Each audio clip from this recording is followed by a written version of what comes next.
สวัสดีค่ะสวัสดีนะคะคลิปนี้มินมาพร้อมกับเคล็ดไม่ลับที่จะทำให้หน้าใสนั่นเองใช้ได้ทั้งผู้ชายและผู้หญิงเลยเพราะฉะนั้นค่ะการที่เราจะมีหน้าใสและไม่มีสิวแบบนี้เนี่ยเราจะต้องบำรุงและดูแลเป็นอย่างดีและหลายขั้นตอนหลายคนอาจจะคิดแบบนั้นแต่วันนี้ค่ะเดี๋ยวมินมาบอกวิธีที่บอกว่าง่ายๆเลยบางคนนะคะต้องบำรุงต่างๆเยอะแยะมากมายไม่ว่าจะเป็นเซรั่มเป็นครีมทาผิวสำหรับทำให้หน้าใสไร้สิวต่างๆหรือแม้แต่การมาร์กหน้าและสครับหน้าค่ะแต่ว่าง่ายกว่านั้นนะคะเพียงแค่ใช้เป็นประจำทุกวันอันนี้เป็นอีกหนึ่งเคล็ดลับเลยที่มินใช้กันอยู่นะคะนั่นก็คือ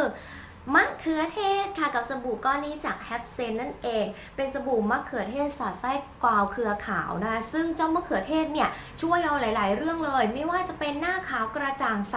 แม้แต่คนที่ทำงานกลางแดดเจอฝุ่นควันมลภาวะต่างๆอย่างมีนนะคะก็ทำงานข้างนอกบ้านเป็นประจำเพราะฉะนั้นค่ะเรื่องฝุ่นควันหรือสิ่งอุดตันในรูขุมขนเนี่ยไม่ต้องพูดถึงค่ะมีทุกวันอยู่แล้วแต่เพียงแค่เราล้างหน้าให้สะอาดและล้างเครื่องสำอางให้หมดเท่านั้นเองส่วนนะคะการมาร์กหน้าเจ้าสบู่ก้อนนี้เนี่ยฟองเขานุ่มละเอียดอ่อนมากๆซึ่งเป็นสบู่เกรดพรีเมียมแล้วก็นำฟองเนี่ยมาทิ้งไว้บนหน้าได้นะคะทิ้งไว้ประมาณ 1-2 นาทีเท่านั้นฟองของเราหรือสบู่เนี่ยจะช่วยทำให้ผิวหน้าเนี่ยขาวใสยิ่งขึ้นแล้วก็ขจัดสิ่งสกปรกออกไปใครที่คิดว่าใช้สบู่แล้วหน้ามันนะคะเปลี่ยนความคิดได้เลยเมื่อเจอเจ้าแฮปเซนก้อนนี้ด้านในของเขานะคะก็จะเป็นนี่เลยเป็นมะเขือเทศแบบนี้สีแดงๆกลิ่นหอมจากธรรมชาติด้วยแล้วก็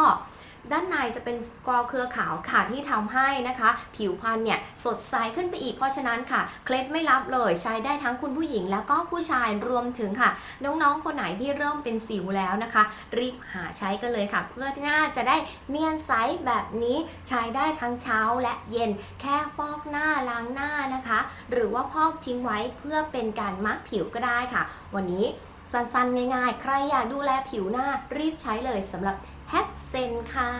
วันนี้มินไปก่อนแล้วนะคะบ๊ายบายสวัสดีค่ะ